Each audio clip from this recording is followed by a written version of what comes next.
배경 원목이 많았습니다.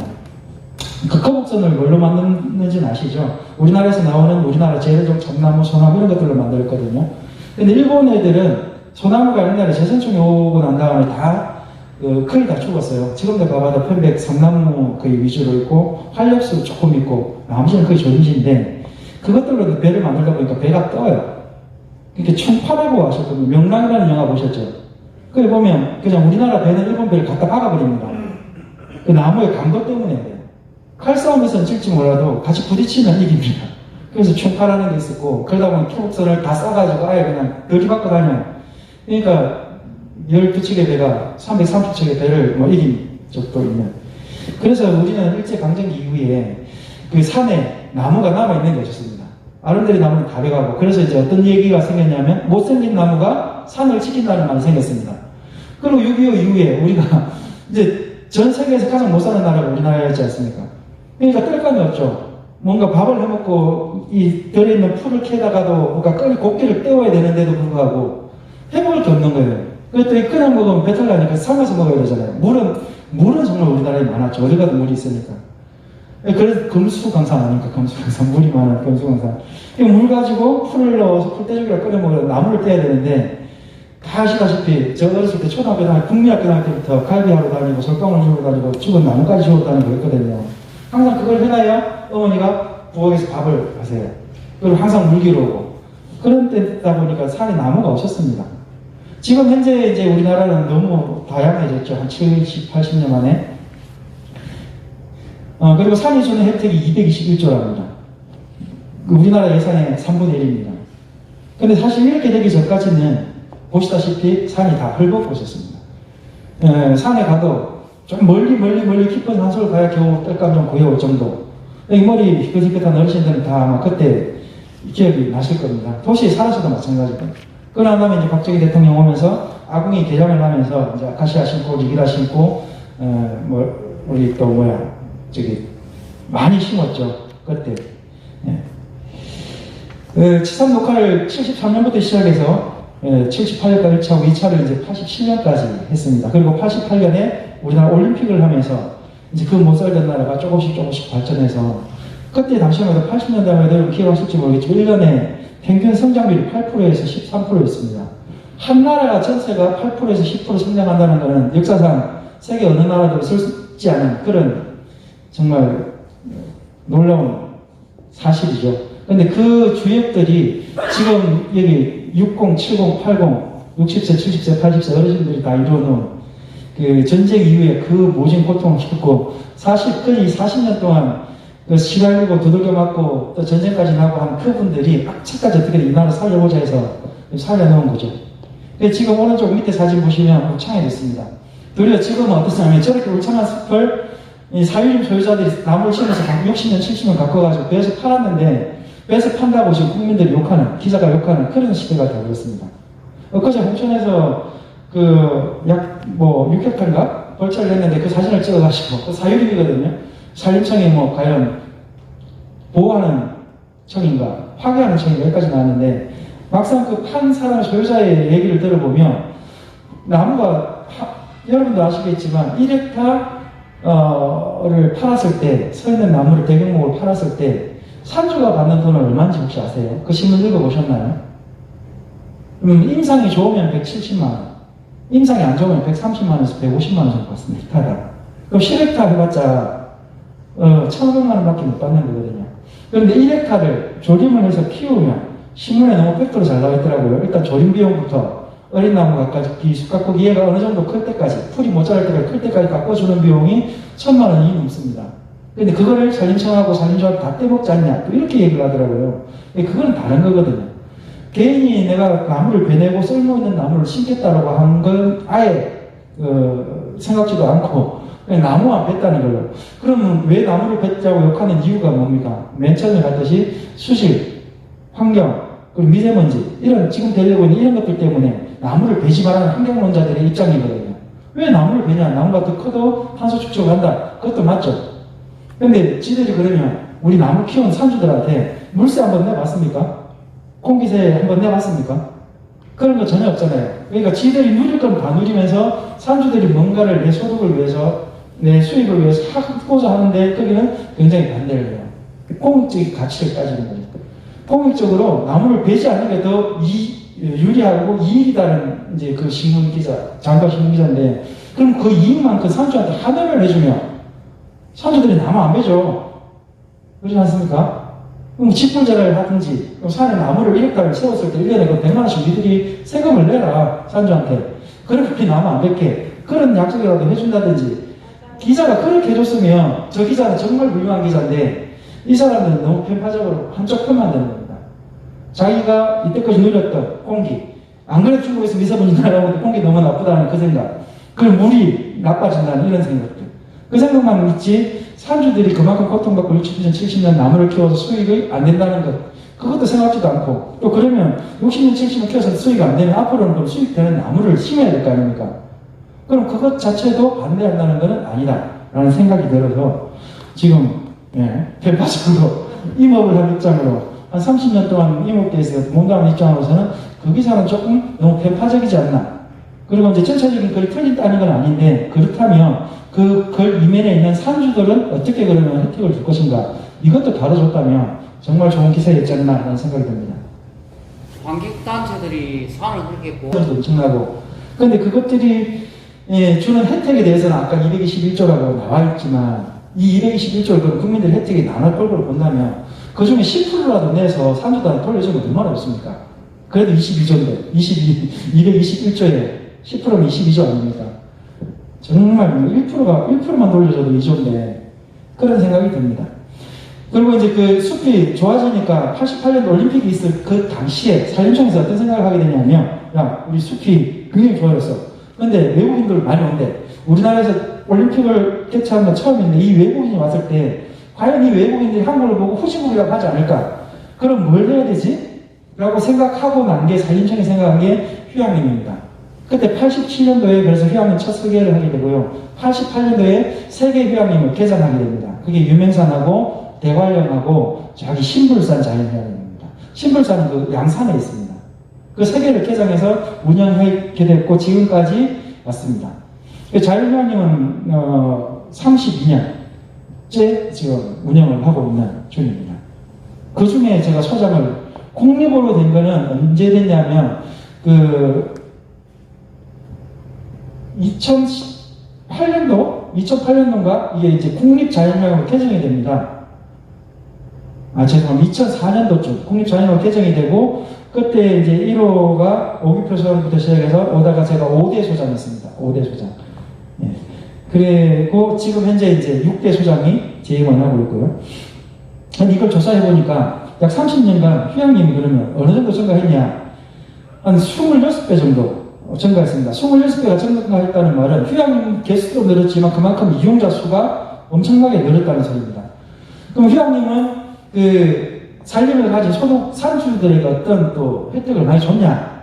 지금 전국에 23개의 사유 휴양림이 있습니다. 근데 그게 불과 5년, 6년 전까지만 해도 그 휴양림들은 전부 100% 적자였습니다. 그때 이제 제가 뭘 했냐면, 한 8년 전 정도 되겠네요. 지금 시간 안 줄고 그랬어요, 지금. 8년 전 정도 제가 휴양림 소장하기 전에, 그때 휴양림 담당을 하던 지금 현재 임상석 국장이, 산림청 국장이 사유휴양림 적자 난다고 제가 이제 설계를 많이 하고 있었는데, 설계자들한테 되게 욕을 하더라고요. 니들이 잘못해가지고 저 사람들 적자 난 거 아니냐. 그래서 이제 사유휴양림 설계를 별로 안 했지만 한번 쭉 둘러봤죠. 둘러봤더니 적자 나는 요인이 크게 한 가지가 있습니다.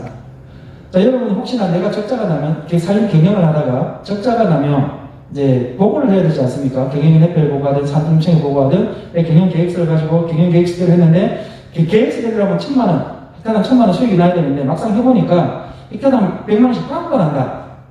그런 보고서를 쓰면 국가에서 100만원을 채워준다라고 했을 때 여러분은 1,000만원 소득 난다고 적겠습니까? 100만원 적자 난다고 적겠습니까? 그죠?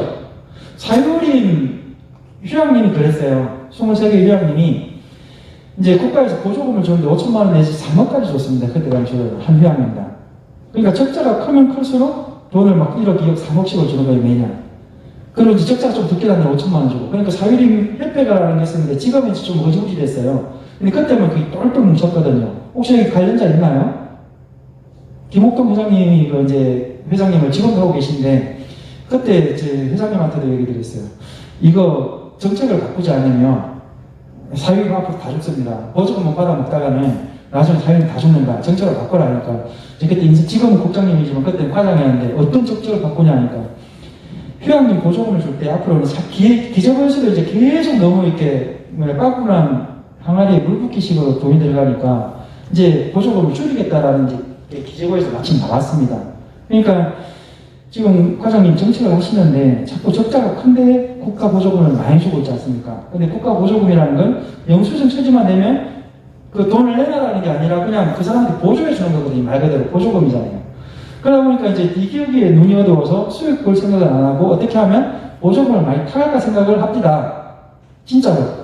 그때 이제 그 중에 하나가 경북의 예천에 있는 휴양림을 제가 직접 가보게 됐습니다. 그것도 하도 원성이 많아가지고 국회 여의도에서 한 국회의원 저를 부르더라고요. 거기 가서 컨설팅 좀 해주래요. 그 휴양림에 가서 뭐에 휴양림을 가려면 너무 적자가 많이 나서 이분들이 많이 힘들어하고 있다. 당시 휴양림 전문가니까 가서 컨설팅 좀 해줘라 해서 갔는데 1박을 하고 왔거든요. 근데 거기 사모님께서 또 건국대학교 또 휴양학 석사까지 하고 계시더라고요. 입구에서 좀 반갑게 맞아줬으면 좋겠습니다. CS 교육이라고 그러거든요. 안녕하세요, 어서 오십시오. 어떻게 오셨나요? 이렇게 물어봐서 좋겠는데, 제가 처음 딱 갔는데, 머리 노란 여자애가요. 찜하면, 진짜 껌심하면서 한탕 열더니, 입장료 얼마요? 뭐 얼마, 이 돈 얘기부터 딱 하더라고요. 그래서 우리 그것 때문에 온 게 아니고 자문 때문에 왔습니다. 그러니까, 들어가세요. 그게 끝이에요. 그럼 어디로 들어가야 될지, 어디로 가야지, 우리 손님인데, 안내를 안 해주는 거예요. 그래서 이제 들어갔죠. 첫 번째는 CS, 안내가 너무 부족했다는 거.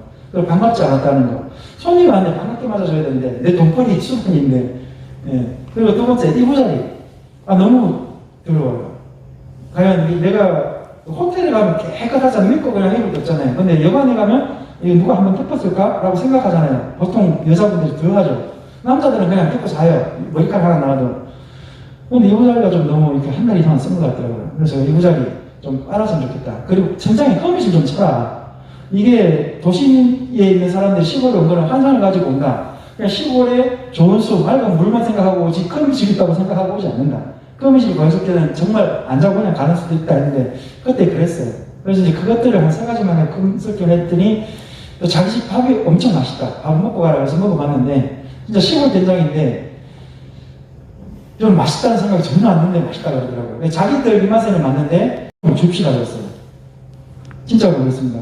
그랬더니 그 당해에는 수익이 2군데밖에 안 났습니다. 23군데 중에. 근데 그 다음에부터 점점 늘어나서 지금은 23군데 중에 한 13군데는 수익이 나고요. 10군데는 아직도 그대로입니다.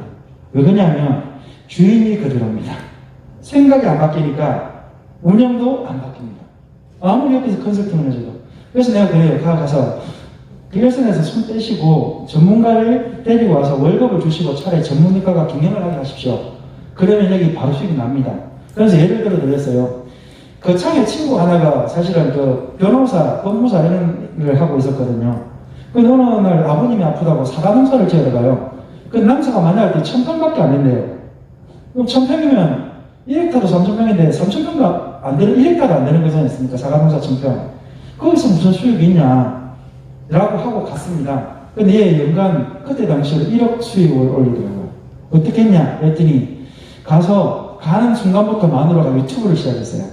지금도 저희 보면 나옵니다. 그래갖고 내가 이 간단한 직장, 연봉 1억이 넘는 이 직장을 버리고 남편 따라 거창 갑니다. 사과농사 지어라. 이러면서 풀 뽑는 거, 빌어주는 거, 뭐 이런 거 다 가르치가는 처음 영상을 매일매일 올리더라고요. 자기 일기식으로. 그러다 보니까 이 블로그에 손님들이 많아졌어요. 블로그가 점점 늘어나더라고요. 막 1000명, 2000명 돼요. 그 사과를 생산하고 최대한 무농약, 하려고 했는데 무농약으로 하면 사과 농사가 안 됩니다. 이게 저농약으로 치는 거죠. 그리고 수익하기 50일 전에 절대 농약 안 치고 이걸 이제 그대로 다 보여주니까 그 사람들이 다 높은 가격에 사과를 다 사가고 있는 거예요. 주문 생산이 되는 거죠. 그 다음에 또 주문 생산하고 또 이제 그러다 보니까 수익이 나니까 조금씩 늘리는 거예요, 사과밭을. 그래서 지금은 굉장히 분홍이 됐어요. 그러니까 경영을 하는 사람들이 해야 돼요. 근데 지금도 이렇게 회장님 아직도 자기들이 왜 손님이 오면 걱정을 하지 자기 자신을 고칠 생각은 전혀 안 하고 운영을 하고 있습니다. 자, 이게 최근에 지은 국립유명산 자연휴양림입니다. 남들이 보면 어떨지 모르지만 저는 이제 제가 휴양림 소장했을 때 처음으로 휴양림에 이제 집을 지은 건데, 이왕 짓는 거, 자, 좋게 짓자, 이쁘게 짓자, 도심에 카페 같이 짓자, 이렇게 얘기를 했어요. 그랬더니 다 반대해. 무슨 휴양림은 나무로 그냥 이렇게 여기 보셨죠? 이 건물처럼. 숲채원처럼 이렇게 건물을 짓재요. 아니면 전국에 가면 휴양림마다 다 이런 건물이 있으니까 이제는 좀 진짜 남들이 끝에 봐서도 좋고 밤에 봐서도 좋고 낮에 봐서도 좋고 철마다 사진이 좀 다른 그런 집을 지어봅시다 해서 지어봅니다. 이게 산림복합체험센터인데요. 앞에 이제 나무 보이시죠? 레이저가 안 돼서 이 나무가 계속 나옵니다. 그래서 지금 이제 공사를 하는 사람들은 저걸 다 베요. 그래서 내가 그랬어요. 이 나무 죽이는 순간 공사업체 우리 바로 죽여버릴 테니까 이제 어쩌도 말을 좀 무식하게 죽여버릴 테니까 나무를 보호하고 건물을 지어라 해서 공사하시는 분들이 굉장히 좀 고생을 했어요. 근데 결국에 나무가 지금 생생하진 않아요. 어쩔 수 없이 옆에 지나가면서 시멘트 붓고 또 이 잔뿌리 자르고 하다 보니까 서 있는 나무도 좀 좋지는 않더라고요. 그리고 지금 있는 게 원지반인데 옆에 원지반 밑으로 한 1m 정도 맞췄잖아요. 이러다 보니까 이게 이제 청간산 식물이라 나무를 뿌리를 쏟으니까 위에가 좀 죽는데 죽지는 않았어요. 다시 이제 이 가지 전정해가지고 새잎들 지금 막 나고 있는 그런 상황입니다. 그리고 지금 여기 애들 자전거 타는 거 보이시나요? 네. 저분들 누구냐면 문재인 대통령 손자들입니다. 여기는 지금 재임 중이라 사진을 내걸지 말아 해서 못 냈는데, 저거 찍고 난 다음에 문재인 대통령 따님 이제 호주인가 이민 가실 때, 이민인가 교육할 때 가실 때, 그때 마지막으로 이제 온 가족을 다 데리고 여기를 놀러 오셨어요. 그래서 자전거 대통령님이 직접 같이 타시고, 저걸 자전거를 타면 이게 전기가 발생을 합니다. 그래갖고 지가 돌아가요.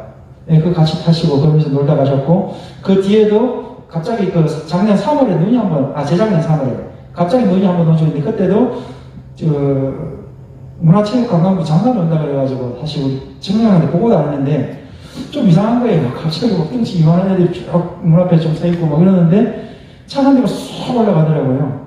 꼭대기 정자까지 올라가더니 그 중미산이 바로 보이거든요. 건너편에. 그 정자에서 한 30분 정도 그 비서실장하고 얘기하다가 가셨어요. 한 3시간 쉬다가 산책도 좀 하시고.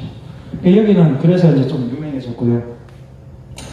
여기는 용인 자연휴양림입니다. 제가 이제 현직에 있을 때 직접 설계했는데, 이 설계하면서 그때 당시만 해도 이제 32억 정도가 설계가 반영되는 그때였습니다. 그때 용인 자연휴양림은 제가 그랬죠. 용인 시장님한테 보고를 할 때, 저도 이제 보고를 마이크 역할을 하는 시장님, 어차피 용인시가 내가 볼 때 서울시보다 수가 비슷하거나 적지는 않다고 봅니다. 그럼 이왕 휴양림만 할 거 크게 합시다 그랬더니, 그때 이제 장훈 교수가 대학 교수가 7분이 오셨거든요. 다 반대하셨어요. 왠 줄 아십니까? 여기 잔디가 보이시죠? 여기서 보면 건너편에 뭐가 보이는 줄 혹시 아십니까? 우리나라 최대 규모의 놀이터 에버랜드가 보입니다. 근데 에버랜드 바로 앞이에요. 근데 여기 무슨 휴양림이 되겠냐? 거기는 몇천억 몇 조를 넣어서 만든 세계 최대의 놀이시설이 있는데 휴양림 이 30억 넣어가지고 누가 놀러 오겠냐? 이렇게 교수님들이 자문을 하시는 거예요.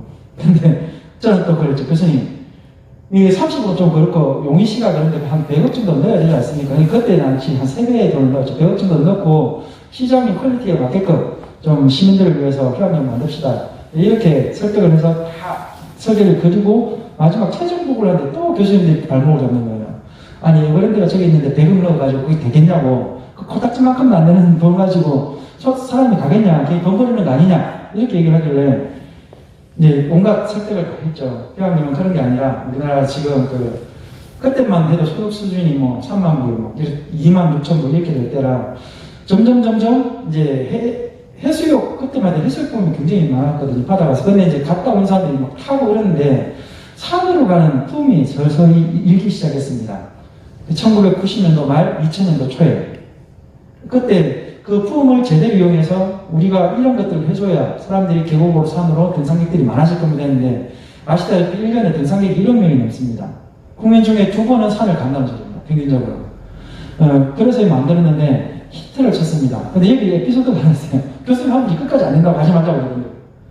그래서 제가 보고회 중에 이렇게 막가에서 이 시장이 서 있는데, 앉아 있는데, 시장이 교수님 저렇게 얘기하시는데 제가 교수님과 얘기 한번 해도 되겠습니까? 그래서 혹시나 퇴장을 하고 이 운영이 안 되면 제가 저거 인수하겠습니다.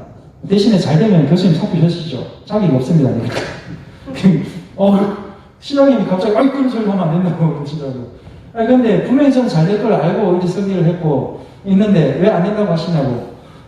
그러면 교수님의 견해일 뿐이지 그걸 전체적으로 하지 말자고 하는 건 아닌 것 같다고. 이제 그렇게 해서 마무리를 지었는데 지금 9월달에 개장했거든요. 여름철 다 가고. 그때 어떤 일이 있냐면 추석 전이었는데 용인 톨게이트가 한 일주일간 계속 막힌 적이 있었어요. 왜 그러냐면 에버랜드 지나졌는데도 불구하고 거기서부터 용인 휴양림 들어갈 거라고 톨게이트까지 줄을 서버린 거예요.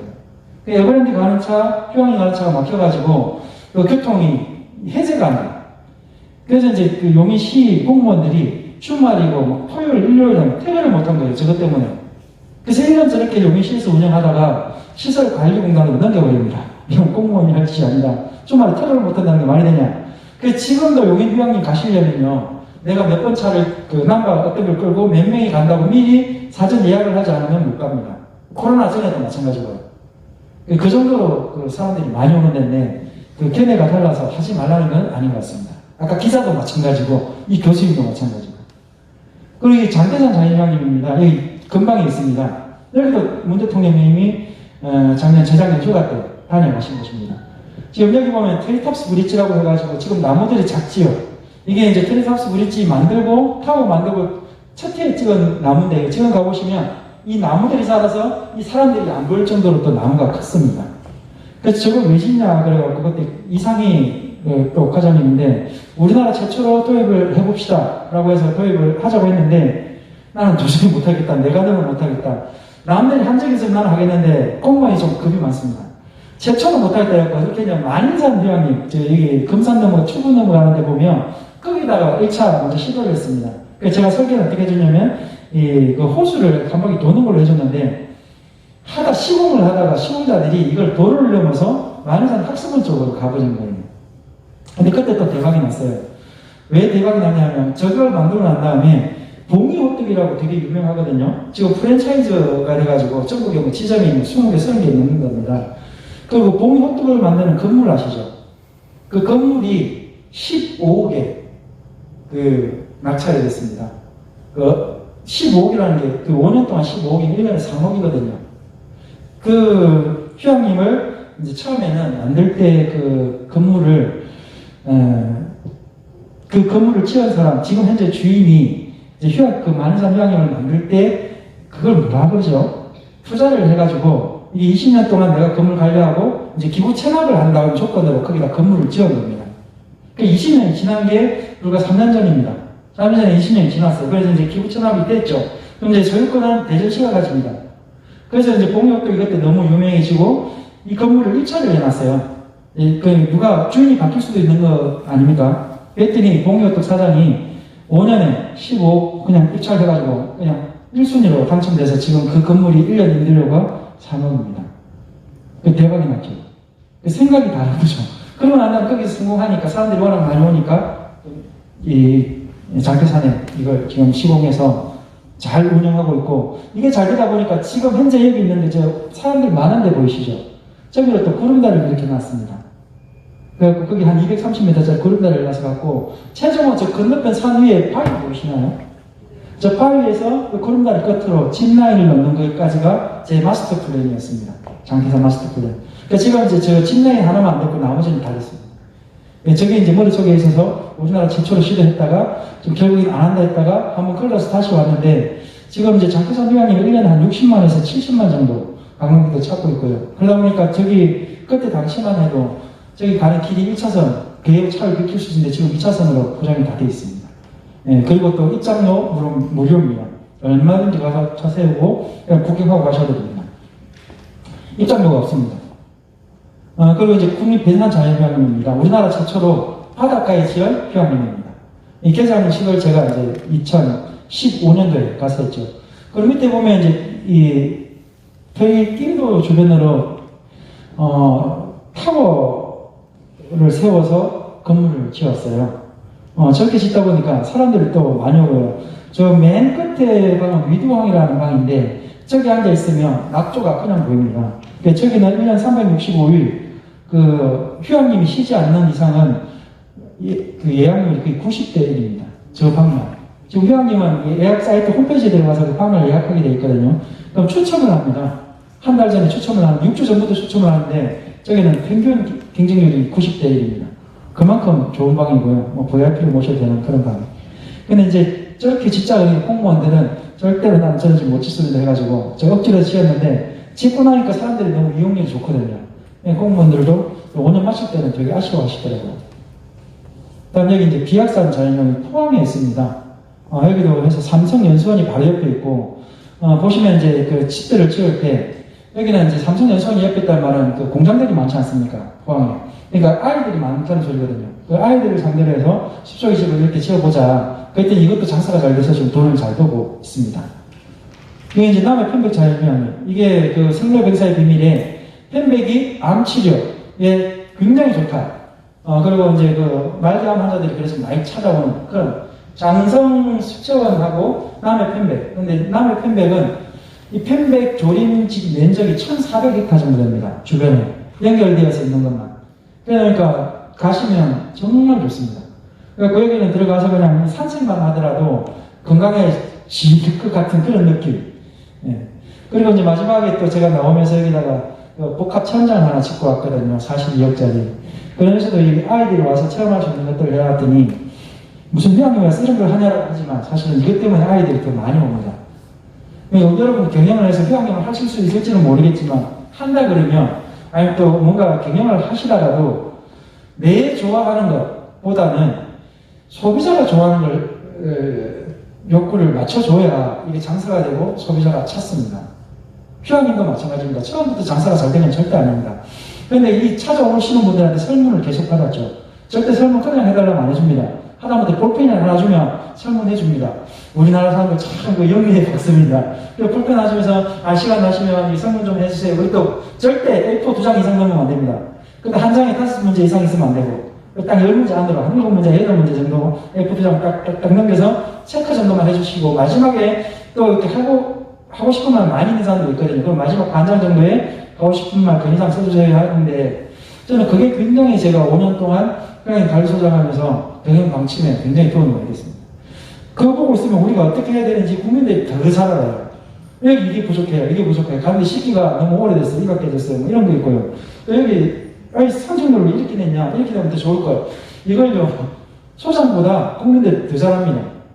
그대로 해줬거든요. 그랬더니 지금 제가 2015년에 휴양림 소장 같이 2020년에 왔는데 예산이 3배 늘었고요. 그 이용객도 2배 늘었습니다. 그리고 수입도 2배가 늘었습니다. 네, 그런 수입이 2배 늘었다는 건 진짜 엄청난 거거든요. 그렇게까지 해놓고 왔는데 5년 만에 여러분도 아마 어떤 경영을 하든 정말 좋을 것 같고 그리고 최종 제가 이제 설계해놓고 시공을 이제 올해 개장했는데요. 2020년 1월 1일자로 나왔으니까 2019년 마지막 설계해놓고 첫 삽을 끄고 나와서 올해 4월에 개장한 국립신시도 자연휴양림입니다. 동영상 같은 거는 지금 뭐 혹시나 인터넷 되시는 분들은 국립신시도형 치면 나오는데 칭찬이 너무 자자하고요. 그냥 전 객실이 다 바다가 보이게 설계되어 있습니다. 이게 이제 230억짜리입니다.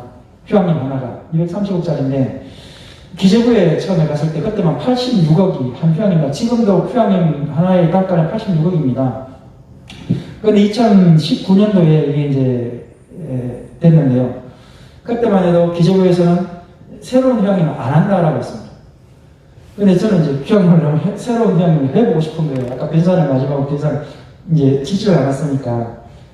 그래서 기재부에 이제 제가 변산 휴양림 지정돼 있고 도면을 그림을 그려가지고 이제 들어오기를 갔죠.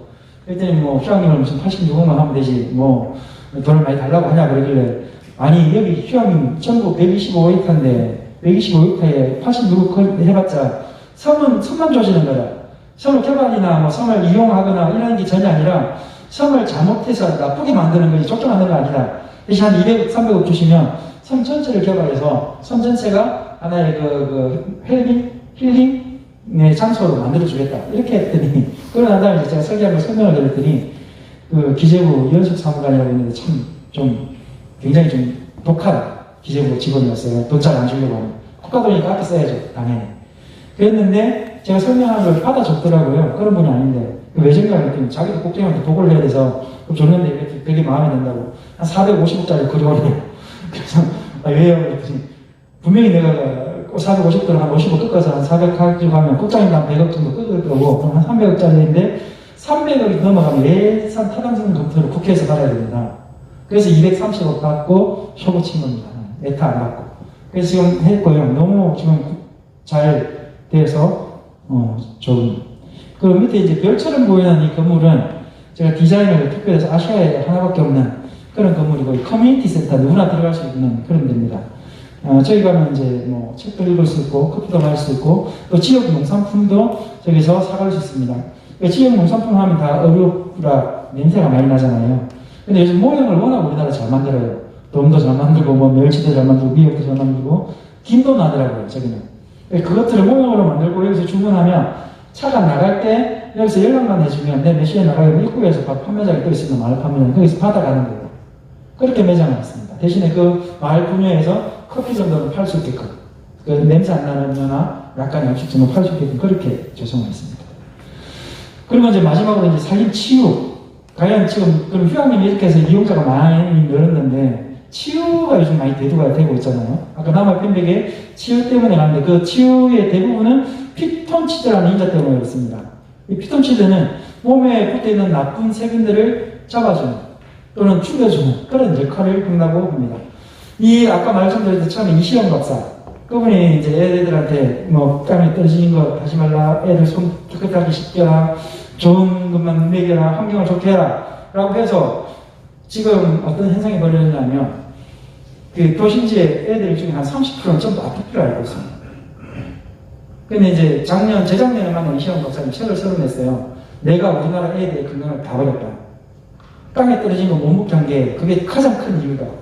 그러더라고요. 왜요? 자기는 이제 아침마당에 나가가지고 거의 한 3, 4년 동안 애들 정말 무빈 상태에서 깨끗하게 길러야 건강한 애가 된다고로만 얘기했대요. 그런데 그게 옛날에 우리 어르신들이 애들 땅에 놓고 막 키웠잖아요. 그다가 개미도 집어먹고 막 이 땅에 떨어진 것도 집어먹고 했는데 그게 더 우리가 장병치레를 안 하고 큰 요인이 되었다는 걸 자기는 몇 줄 알았답니다. 그게 양재동에서 이시영 박사님 3년 전에 만났을 때 그거 얘기를 하면서 책을 한 권 써서 책을 사인해서 저한테 주더라고요. 그래서 지금은 자기가 어디 다니면 애들 좀 더럽게 키워냅니다. 좀 지저분하게 키우고 그리고 또 숨유치원 요즘 많이 유행하죠. 이시영 박사님이 일조였습니다. 애들을 유치원 안에서만 가다 키우지 말고 들로 산으로 보내서 힘들게 자기가 뛰게 만들고 나무도 줍고 칼도 뭐 이게 꽃도 꽂고 풀도 만지고 뱀도 만지고 이렇게 해라고 그렇게 시키라고 이제 교육을 시키고 다녀요. 지금도. 그래서 지금 이제 수초원에서 숨유치원에서 크는 애들은 굉장히 저녁에 들어오면 엄마 저녁 쪽 그러고 난 다음에 자요. 뒤는 아침까지 자요. 하루 종일 뛰어노니까. 근데 일반 유치원 가는 애들은 정말 잠을 안 잡니다. 유치원에서 선생님들이 힘드니까 채우거든요. 안 자는 애들은 두들겨 펴고 많이 보시죠. 이 문제입니다. 사회적인 문제가 됐습니다. 근데 그 문제를 해결한 게 결국 숨유치원, 숲에서 해결했는데 근데 도심지 중앙에 있는 사람들이 숲으로 가기가 쉽지가 않습니다. 근데 지금도 보면 도심지에 웬만한 유치원은 다 숨유치원이라고 이름을 다 간판을 걸고 있습니다.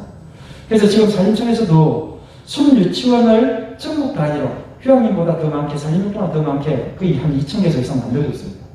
그래서 이제 이 유치원 애들이 버스만 타면 바로 인근에 숨유치원으로 가서 마음대로 숲에서 놀 수 있게끔. 그래서 숨유치원 선생님들도 지금 자격을 가진 사람들도 만들고 있고요. 또 숲 해설가 선생님들도 만들고 있고. 그래서 전문 직종으로 이제 자리가 잡아가고 있어요. 아직까지는 1년에 한 연봉 2천만 원 정도, 2,400만 원 정도밖에 안 되는데 점점 그 연봉도 높아지고 있는 일자리로서 찾아가고 있습니다. 지금 산림치유랑 치료는 다릅니다. 그럼 숲에 가면 내 병이 낫냐? 그거는 치료입니다. 치료는 병원에 가서 해야 되고요. 우리 숲에는 치유입니다. 그러니까 자연치유. 몸이 스스로 건강해져서 병을 이겨내는 게 치유거든요. 그래서 숲은 치료를 하진 않습니다. 사람들이 좀 오해를 해요. 숲에 가면 건강해진다면 왜 건강해지지 않아? 라고 얘기하는데 그건 잘못된 생각입니다. 치료는 병원 의사가 해야 되고요. 약은 약사에게, 병원 의사에게 가야 되고, 대신에 병원에 가기 전에 더 건강한 몸을 만들기 위해서는 산에 가서 좀 이렇게 운동도 하고, 좋은 고기도 마시고, 좋은 물도 마시고, 또 친구들과 얘기도 하고 하라는 겁니다. 대표적인 예로 미국이나 영국이나 캐나다, 특히 뭐 이탈리아 이런 데 선진국으로 갈수록 많은 숲 처방이 나옵니다. 특히 지금 독일 바트베리 쇼펜 같은 경우에는 어떤 치료를 병원에 가면 당신은 이 숲에 가서 한 달 동안 요양하고 오세요라고 의사가 소견서를 써주면 그 소견서를 가져가면 바트베리 쇼펜이라는 그 도시 전체가 그 사람에 대해서는 식음료, 밥까지 다 제공해주고요. 항상 그 또 온천료 또는 찬물 이런 것들을 치료를 받게끔 해줍니다. 그게 이제 그 산속에 있는 작은 도시 하나가 치유를 위해서 있는 그런 도시가 되어 있습니다. 그게 이제 독일에 있는 바트베리 쇼핑인데요. 그걸 보고 와서 우리도 그러면 치료보다는 치유를 좀 해보자 해서 치유의 숲을 만들어서 전국에 이제 뿌려서 하고 있습니다. 그럼 과연 치유라는 효과가 있냐?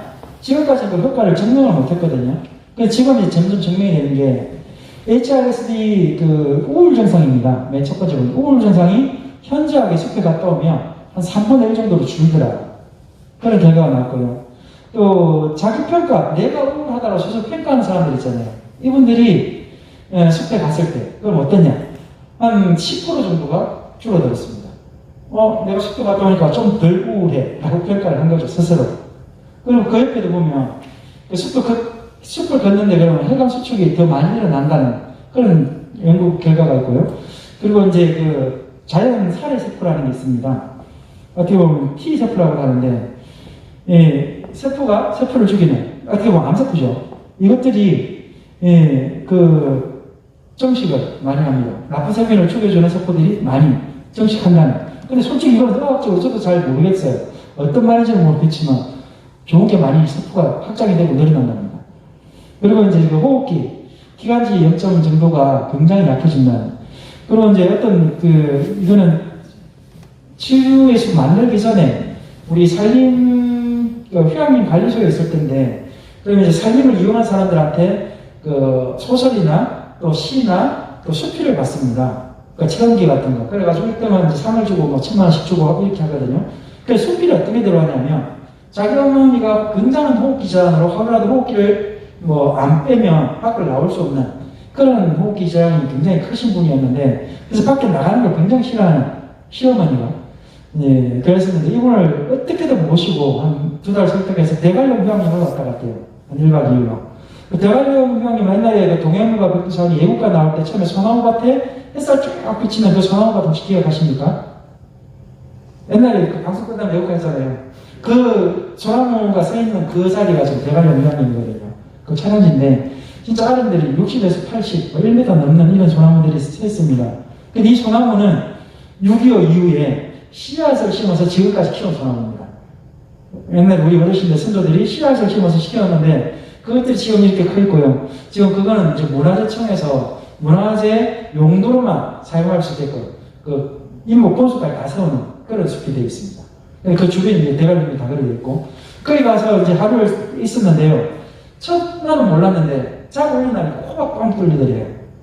그래갖고 산에 이제 자기 손주들 데리고 산에 대관령 그 위에까지 등산을 하게 되어 있습니다. 양쪽 목적 듣고 그러거든요. 근데 그렇게 길지는 않아요. 한 3km 정도 되는데, 이제 어머님 들어가시라고 애들 데리고 양쪽 목적 걸어갔다고 그랬다고 했는데, 아니야, 나도 갈게. 그러면서 걸어갔대요. 그래서 수기를 썼는데, 지금 그 어머니께서 이 가능한 건 아니지만, 휴양림을 꼭 일주일에 한 번씩 갔다 와야, 이게 기침도 없어지고 호흡기가 너무 좋아졌다는 얘기를 그 수기로 썼더라고요. 그래서 일주일에 한 번씩은 무조건 휴양림을 간답니다. 그게 숲이 그렇게 치유의 효과를 주더라고요. 또, 이 스트레스 호르몬, 콘티솔을 가지고 이게 체형에 굉장히 낮아졌고, 또 항산화 효소가 굉장히 또 늘어났다는 거. 치유 효과가 점점 늘어나고 있습니다. 그리고 이제 다양한 요법들이 있는데, 여러분들은 지금 이 요법들이나 치유 효과를 현장에서 매일 체험하고 있지 않나요? 다 산 경영하고 계시죠? 산에서 뭔가 작물을 읽고 작물을 어떻게 키워서 또 뭔가 소득을 얻으려고, 그리고 지금 이 경영학교 강의도 지금 오신 거 아닙니까? 특강을 하고 휴양림이나 치유를 하고 있는데, 휴양림도 잘 나가고 치유도 잘 나가요. 전국에 휴양림이 지금 176개 정도가 휴양림에 운영되고 있는데, 그 중에 한 130개에서 140개 정도를 제가 직접 또는 간접적으로 설계를 했습니다. 되게 많이 한 거죠. 28년을 했으니까. 휴양림 역사 32년인데 그 중에 28년을 제가 설계를 했으니까, 초창기 어느 정도 빼고는 거의 제 손이 다 갔다고 봐야죠. 그래도 한 7, 80대도 안 갔으니까 뭐 다 했다고 볼 수는 없는데 굉장히 휴양림도 괜찮고 이제 그러다 보니까 이제 휴양림 효과에서 사실 치유라는 게 치유의 숲은 휴양림에서 너무 휴양림만 많이 지으면 안 되니까 다른 걸 넣어보자 해서 만든 게 바로 치유의 숲이거든요. 그러니까 치유의 숲은 숙박이 안 됩니다. 대신에 숙박을 해야 돈을 벌 수 있는데 숙박이 안 돼서 돈을 못 벌어요. 이제 편법을 좀 썼죠. 그러면 지자체에서 시군에서 치유의 숲을 하는데 계속 돈을 넣어가면서 관리할 거냐. 그럼 한계가 있어서 나중에 사람을 하나씩 둘씩 빼고 나면 결국 사람들도 다시 돌아간다. 그렇게 하지 말고 저기도 휴양지 집을 지어서 치유 프로그램으로 돈을 받자 그러죠. 1박 2일 하면 이 치유 프로그램을 하는데 수면도 어떻게 보면 산속에 사니까 프로그램의 일부잖아요. 그래서 프로그램에 대한 돈을 한 10만 원 정도, 5만 원 정도 받아서 대체를 하는 거죠. 그래서 이제 지금은 치유의 숲에서 잠을 잘 수 있는데 숙박을 목적으로 가는 건 아니고 치유를 목적으로 가면 1박 2일도 할 수가 있고 2박 3일도 할 수가 있습니다. 그 대표적인 게 영주에 있는 국립치유원입니다. 거기 한 2만 원만 내고 프로그램을 하시잖아요. 여기 그게 나와 있는지는 모르겠는데 지금 여기가 지금 청태산 휴양림의 치유의 숲이고요. 좀 이따 나오겠지만 국립 영주 치유의 숲에 가면 대당 한 1억짜리 워터젯이라고 있습니다. 1억이면 거의 우리 뭐 제네시스 풀 옵션 값인가요? 그렇죠? 요즘 제네시스 풀 그 외제차 한 대 값인데 그런 기계들이 줄비하게 있어요. 근데 2만 원만 내면 거기서 한 2, 30분씩 이렇게 안마 받고 나와요. 근데 그것만 하는 것도 아니에요. 여러 치유 전문가 선생님들이 나와서 치유 활동을 해주고 좋은 밥도 줘요. 그 프로그램을 하는데 1박 2일이 6만 5천 원인가? 아마 그럴 겁니다. 그리고 일반 또 치유에서 1박 2일 안 하다가 하루 갔다 오는데 이런 데는 한 12,000원에서 2만 원 정도밖에 안 해요. 여기 이제 국립 제천 치유에서 가도 또 원장님을 잘 하는데 그분이 하는 데는 보면 12,000원 받더라고요. 근데 얻어오는 게 훨씬 더 많아요. 얻어오는 게 훨씬 더 많아요. 프로그램 참여해서 하면 한 4명 기준으로 이제 선생님 하나가 따라 붙어갖고 수업 해설 다 해주고 몸 치료 다 해주고 아까 이렇게 보인 이런 활동들 있지 않습니까? 이것들 다 해줍니다. 아까 처음에 와서 내가 박수 친 거 있죠? 이것도 치유 활동 중에 하나거든요. 근데 이런 것들을 그냥 돈 10,000원만 주면 그 사람들이 한 4시간 동안 날 끌고 다니면서 이렇게 건강하게 만들어줍니다. 숲속에서. 혹시나 나중에 시간 내고 뭔가 좀 힐링이 필요하고 아무도 없는 곳에서 내가 뭘 좀 해보고 싶다, 생각을 좀 해보고 싶다, 아니면 책이라도 읽고 싶다 하면 휴양림 가는 것도 좋지만 그건 사람 구경하러 가면 좋고요. 그냥 아무것도 없는 숲에서 그냥 나 혼자 좀 있고 싶다, 친한 친구랑 둘이서 커피 한잔 마시고 싶다 싶으면 치유의 숲으로 가십시오. 주변에 많습니다. 시군 이름만 따서 칠곡치유의 숲, 여기 같은 대전치유의 숲 이렇게 치면 나오거든요. 거기 가서 나 왔어요. 전화 미리 해보고 몇 시에 몇 명 갈게요. 예약 좀 해주세요 하면 됩니다. 그럼 요거 물어보면 2만 이상 되는 데가 없어요. 하루 종일 재밌게 놀고 또 올 때 그냥 프로그램 체험한 것도 제가 또 가지고 오거든요. 그런 것들을 할 수가 있어서 웬만하면 또 스트레스 많이 받는 우리 경영인 협회 회원님들은 남자들은 좀 덜 할 건데 특히 우리 여자 회원님분들은 저런 거 좀 필요합니다. 한 번씩.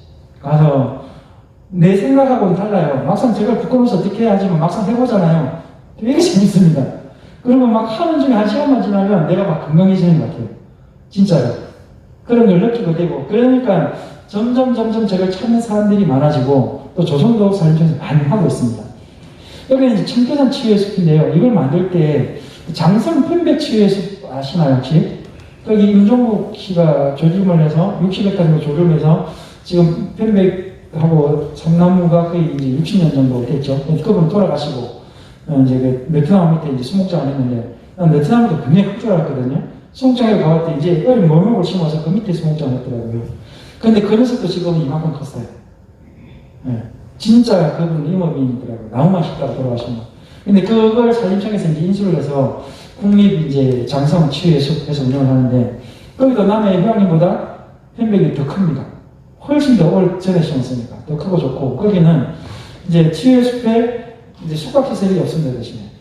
그래서 그 옆에 있는 마을 5개에다가 그 민가의 산촌 개발 사업을 해서 그 민가에 비어있는 집을 개량을 해서 숙박을 하게끔 만들었는데 그 금촌하고 이런 데서 처음에는 한 달 숙박료를 50만원씩 이렇게 받더니 안주로 500만원까지 올라가더라고요.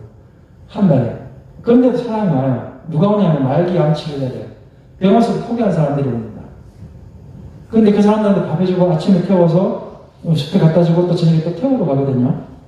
근데 아예 안 오시는 분도 있어요. 밥만 갖다 달라고 그러고, 그냥 거기서 주무시는 분도 계신데, 좀 너무 그게 이제 심을 나고 있어요. 주변 마을에서 너무 좀 영리를 위해서, 이게 무슨 장사하는 것도 아니고 이렇게 하냐, 아픈 사람도 잠들어. 그래서 제가 빨리 내려갔죠. 옛날에 이제 어떤 일이 있었냐면, 순창 혹시 복분자주 옛날에 기억하십니까? 조그만 동그란 명의 복분자주, 그게 어떻게 보면 순창 학산리 쪽에 산촌개발사업을 국회 연주를 해서 그게 이제 14억의 돈이 떨어졌어요. 산촌개발 사업인데. 그 갔더니 여기는 산촌개발 사업이면 산이 전 면적의 60% 이상이 돼야 되는데 전 면적의 30% 정도도 안 돼요. 선운사 아시죠? 선운사절. 그 바로 앞에 있는 마을입니다. 그런데 갔는데 산촌개발을 했어. 우리나라 정권력이 무섭더라고요. 지금 그 기억 아니에요. 그래서 말할 수 있는 거예요. 갔더니 산촌이 아닌데 산촌이 시행이 돼서 돈 14억이 떨어졌어요. 그런데 갔더니 마을 회의를 하는데 이만큼 얼음시들 나오더니 PT병 1리터 물병에다가 1.5리터인가? 뭐 새카만 물을 담아와서 그걸 먹으러 주는 거예요. 먹어봤더니 너무 맛있어요.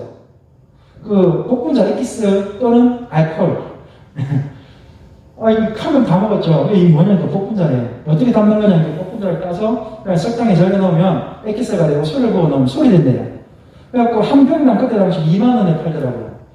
진짜 많이 먹었거든요. 그래서 이거 괜찮은데 이걸 아이디어로 삼아서 뭔가 해보자. 그게 97년도가 됐습니다. 1997년도에.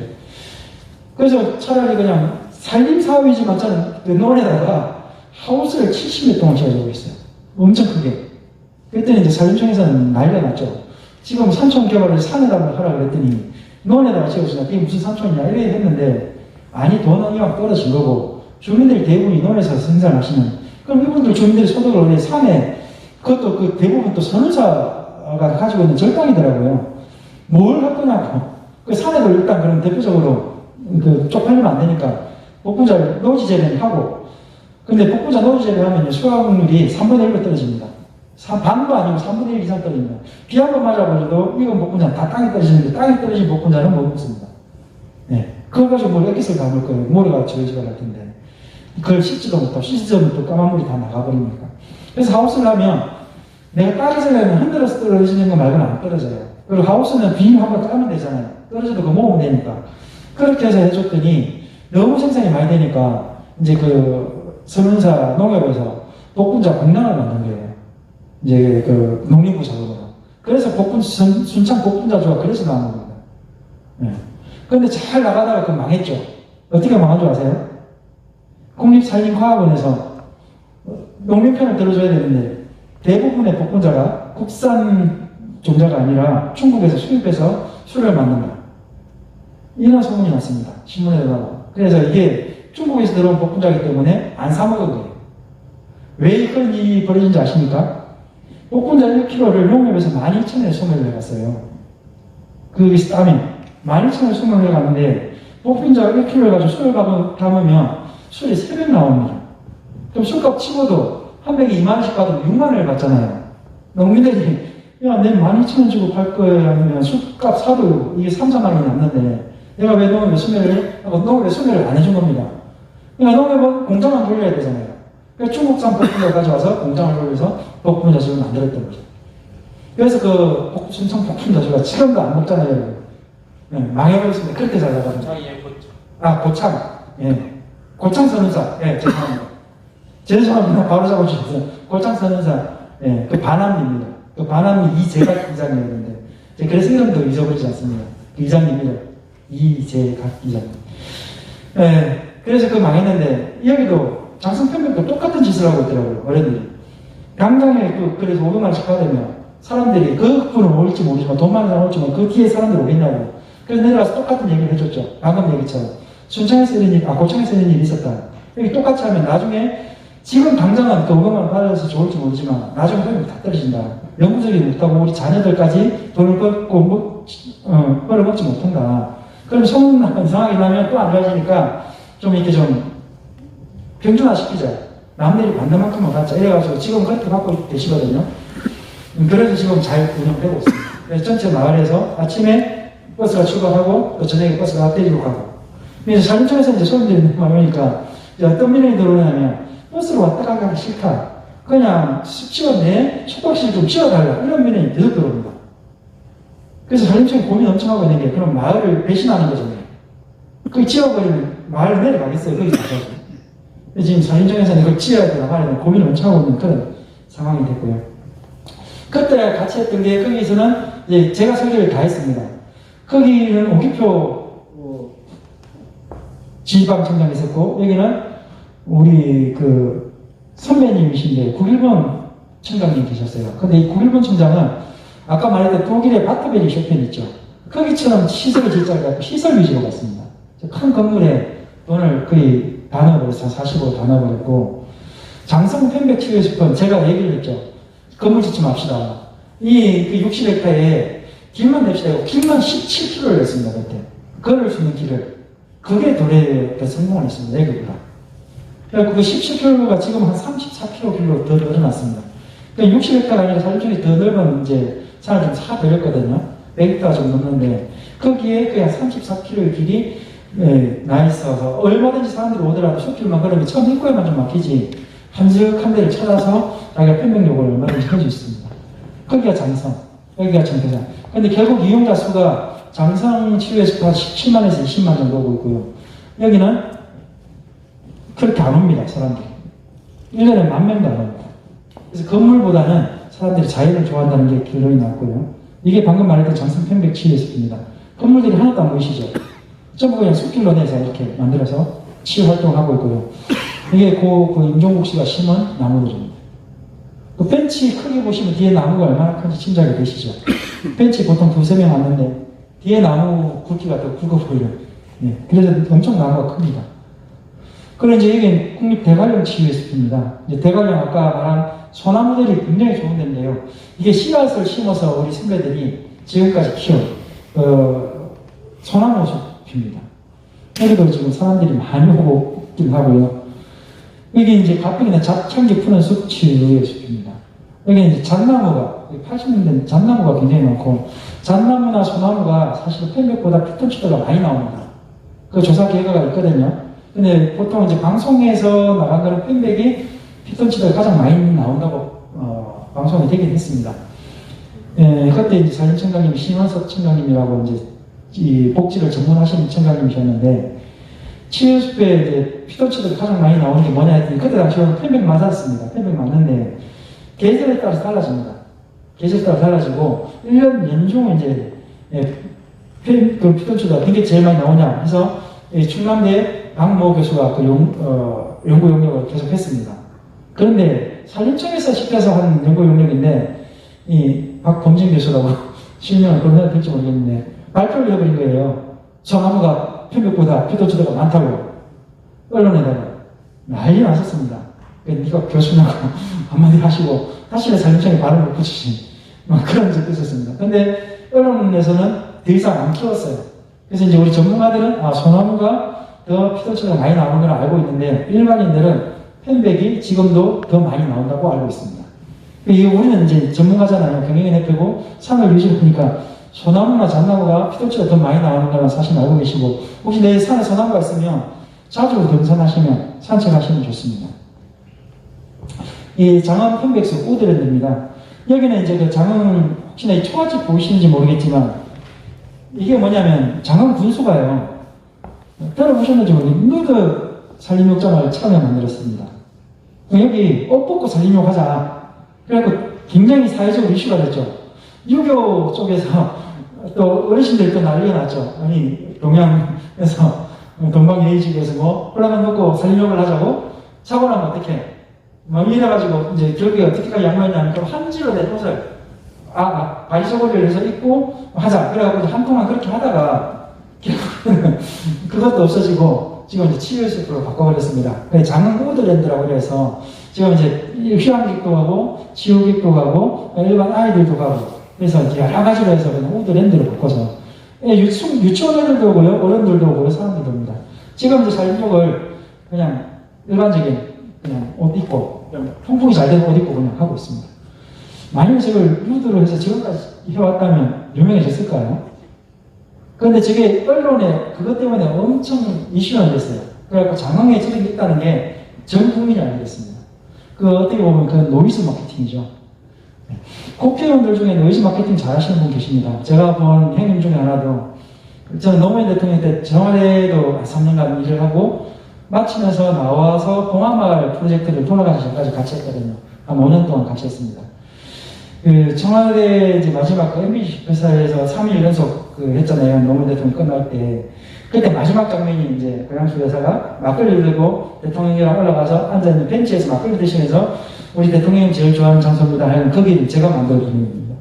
그래서 저는 그런 게 있었고, 그리고 대통령이 내려가시면서 우리 봉화마을도 청와대처럼 이쁘게 좀 꾸며주세요 라는 걸 해서 제가 가서 이제 돌아가기 전까지는 같이 일을 하고 봉화마을 프로젝트를 제가 같이 했던 그런 기억이 나는데, 그 분을 모셨던 마지막 이제 그 봉화마을 최종 파수꾼 김정호 의원님께서 어떻게 보면 노이즈 마케팅이죠. 공항 갑질을 한번 했습니다. 김정호 의원이 보궐선거를 했거든요. 보궐에서 1년 반을 했었는데 김정호라고 아무도 몰라요, 국민이. 그런데 한 사건을 해서 전 국민이 김정호가 누군지 다 알게 됐습니다. 공항 갑질. 주민등록증 보여주세요. 안 보여줘. 보여주세요. 안 보여줘. 그게 뉴스가 나와버렸죠. 그 솔직히 그게 어떻게 뉴스에 나와요? 공항에서 공항 주민등록증 보여주고 안 보여주는데 이게 뉴스에 나올 거리가 되나요? 근데 그게 공항 갑질로 전 국민이 다 알죠. 그래서 김정호 의원이 한 방에 떴습니다. 그래서 지금 김정호 의원을 모르는 사람은 없습니다. 그래서 재선이 됐죠. 보선해서 이제 재선까지 됐는데, 그걸 노이즈 마케팅이라는데, 국회의원이나 정치인들은 자기 부고 소식 아니면 신문이나 언론 올라가는 거 되게 좋아합니다. 그걸 뜯고 비방하고, 시간을 윤석열 아시잖아요. 누구 때문에 떴습니까? 추미애 장관 때문에 떴잖아요. 지금 벌리 대통령 후보까지 벌려오고 있지 않습니까? 근데 가만뒀으면 절대 저렇게 안 뜨죠. 계속 언론에 나오니까. 여러분들 경영을 하시면서 뭔가 있다 그러면 그런 거 좀 좋은 거든 나쁜 거든 언론 플레이 좀 하셔야 돼요. 그래야 국민이 알아야 사주죠. 아까 거창 사과도 제가 얘기했죠. 우리 친구. 누군가 알아야 내 걸 사갑니다. 내가 아무리 좋은 걸 해라도 남이 모르면 이거 안 팔립니다. 아까 김성근 대표 얘기했잖아요. 이분 그 페이스북 혹시 보시나요? 페이스북, 인스타그램 밴드에서 엄청나게 활동을 하고 있습니다. 그러다 보니까 거기 또 사람들이 또 산삼이 건강에 관심이 많잖아요. 그 페이스북에 사람들이 팔로워가 1000명이 넘어요. 저도 그 팔로워 중에 하나고요. 그런데 그러다 보니까 사람이 많이 모이니까 거기 방송이 찾아가요. 방송 10분 이상 나왔을 거예요. 청년이 이거 한다고. 아직 결혼도 안 했어요. 딸 있으면 주고 싶은데 배가 너무 나오더라고요, 보니까. 그래서 여러분들도 경영을 하려면 휴양님도 마찬가지지만 언론 플레이 하셔야 돼요. 제가 휴양님 그 5년 동안 하면서 YTN, KBS, 뭐 국정방송 엄청나게 플레이 했거든요. 그래서 결과적으로 이용자가 2배 늘고 수익도 2배 늘고 예산이 거의 2배 반 정도가 늘었어요. 근데 경영도, 그것도 어떻게 보면 경영이잖아요. 제가 일반인인데 국립자연환경관리소 소장을 간 거는 4급 서기관입니다. 국작급 배우고요. 자율적 임원이었거든요. 일반인이 거기 갈 수 있는 이유나 근거 하나도 없었는데, 아까 말한 임상숙 지금 현재 국장님 과장일 때 제가 산림청 정책이 잘못됐다고 지적했잖아요. 근데 그걸 고치고 시정이 되고 자유휴양림들이 좋아지는 걸 보고 난 다음에 네가 와서 휴양림 소장 좀 해줘 그러더라고요. 그래서 안 간다고 그래서 여기 좋은 직장 보고 나 연봉이 얼마인데 갔다 오면 퇴직금이 한 5억인가 깎여요. 갔다 보면 그냥 쭉 했을 때 내가 받아준 퇴직금에서 깎이는 퇴직금이 5억이 넘더라고요. 계산해보니까. 안 간다고 그랬어요. 그랬더니 제가 그때 이제 휴양이 서기하고 있었는데 앞으로 니한테 서기 하나도 안 줄 거라고 이러는 거예요. 협박을 하더라고요. 그래서 갔어요. 갔는데 사람 요즘 그만 절대 안 보십니다. 행정안전부 인사처로 갔었거든요. 저 말고 12명이 돼 있더라고요, 후보자가. 그러니까 이게 13대 1로 제가 1등을 했어요. 그때도 이제 사실은 최종 2명 엔트리에 올라가서 제가 1등을 올라가고 2등이 등산협회 고객목 신문 근황하면 안 되는 그거 뭐 등산협회 그분이 2명이 올라가는데 그분은 서울대 출신이고 전 지방대 출신이거든요. 근데 신원석 청장님 딱 보시고 청장님이 저를 알아요. 1번 해주세요 하고 누구랑 쳐버린 거예요. 그때만 해도 산림청 인사팀은 저를 뽑기 싫어했대요. 지방대 출신이니까. 그래서 저는 또 산림조합에 근무하다 보니까 산림청의 산림조합은 솔직히 어리잖아요. 근데 이거 또 슈퍼 가보고 자기들 간부로 데리고 와야 되는데, 그러니까 산림청 인사팀에서는 제가 안 하려고 교육도 안 보내고 막 그랬었는데, 그 교육을 안 보냈는데도 제가 말을 너무 잘했나 봐요. 그래서 1등으로 돼서 신호충에 1등 해주세요. 동그라미 쳐버리고, 거기서 끝나버린 거죠, 게임. 그래서 5년 동안 잘하고 왔는데, 그때도 어떻게 보면 저는 휴양림을 운영하고 있었어요. 저분들은 운영을 하고, 공무원들 운영을 하고 있는데 저는 경영을 했습니다. 운영을 하는 거는 공무원들이 당연히 해야지. 국가에서 낸 세금인데. 근데 운영을 했은 게 아니라, 이왕이면 수익을 내서 세금을 좀 덜 받으면 되잖아. 그죠? 수익을 내면 세금을 덜 받겠죠. 그러면 이용자원, 부담의 원칙에 따라서 이용자들이 돈을 좀 더 내면 되거든요. 아니면 공실이 그때만 해도 50%가 공실이었어요. 휴양림이 50%가 놀고 있는 거예요. 그럼 이 놀고 있는 걸 똑같은 가격에 더 팔아도, 가동률만 높여도 돈이 되겠더라고요. 그래서 가동률을 70%까지 20%나 높였습니다. 그러니까 평균 가동률이 70%인데, 휴양림이. 이 평균 가동률 70%는 유명한 뭐 대명콘도 이런 것들보다, 하나콘도 이런 것들보다 2배 높습니다. 대명콘도 하나콘도 이런 거 있잖아요. 여름 성수기 말고는 없습니다. 크리스마스 이브 때 빼고는. 그러니까 걔들이 가동률이, 평균 가동률이 높은 데가 33% 정도 되거든요. 제가 70%까지 올렸으니까 엄청나게 올린 거죠. 그러면 소득이 늘어나고 수익이 늘어나고, 휴양림 몇 개 더 지으니까 더 많이 늘어나고, 그래서 소득이 2배 반 정도 올라갔습니다. 그래서 선전, PR 이런 것들은 무조건 해야 됩니다, 여러분. 경영업에 좋은 제품을 생산한다고 잘 팔리겠지는 옛날 말이고요. 내가 이 좋은 제품을 만들고 있습니다부터 어떻게 좀 했으면 좋겠습니다. 저희 뭐 PPT도 이렇게 해봤지만 이거 아무리 설명한다고 여러분한테 뭐가 되겠습니까? 경영협회는 말 그대로 경영에서 수익 얻으라고 협회도 가입하고 또 한 거 아닙니까? 이 네트워크 속에서 어떻게 하면 내가 선전을 해서 또 PR을 해서 국민들한테 알릴 것인가? 이건 좀 교육이나 다음 교육이나 어디든 좀 PR 방법 이런 것들도 좀 교육을 좀 받고 했으면 더 좋지 않을까 그런 생각을 해봅니다.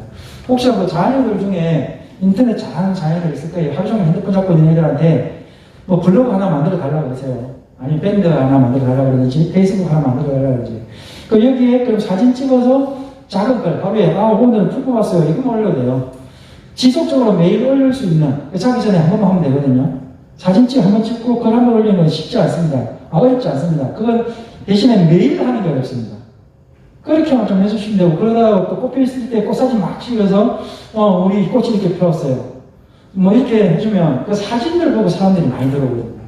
그럼 하나씩 소개되고 1년 가고 2년 가고 3년 가면 내가 생산한 것들을 거기서 소비가 다 되는 그런 패턴이 좀 되면 우리 경영인 대표도 좀 알부자들이 좀 많이 생기지 않을까 싶은데 내가 알고 있던 그 10명의 그 휴양림, 자유휴양림 그 경영가처럼 운영만 하고 계신 건 아닌지 경영을 해야 되는데 그런 생각도 한번 해보는 이런 교육이 되었으면 좋겠습니다. 뭐 저희가 좀 빨리 마쳐도 되죠? 식사 시간도 있고 하고 싶은 말은 진짜 제가 하루 종일 말 거라고 하는데 여러분들도 점심시간 듣고 오늘 또 마지막 제가 수업이라 그래서 이만 하고 갑니다. 아까 예의와 같은 또 박수 쳐주셔서 감사하고요. 그런 열정으로 여러분 건강 지키면서 좋은 소득을 얻어서 알부자들 많이 생기시는 경영협회 회원님들 되시기 바랍니다. 감사합니다.